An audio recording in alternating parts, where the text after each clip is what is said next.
So in Python, we're able to make classes that are state machines. They each have their own state.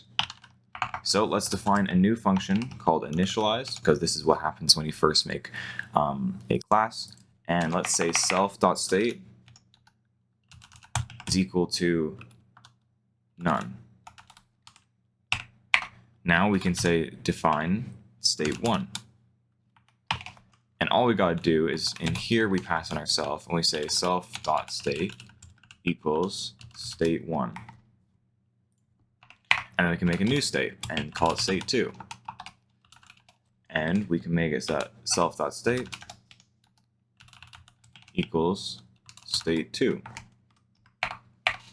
Now we can make a new machine called mash, and mash equals machine. And by default, that machine will have a state of none. That's all we have to say here. And now we can print mash.state. All right, so if we press F5 and Python file, it'll open up this, which I'm just gonna get rid of because I don't need it. And it's gonna print none right over here. Now I could say mash.state1 and just call it just like a function, because it is a function. And I could print mash.state again.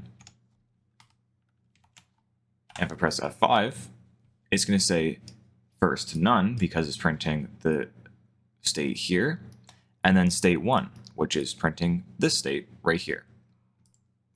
We could also do state2, of course, so I'm just going to do that.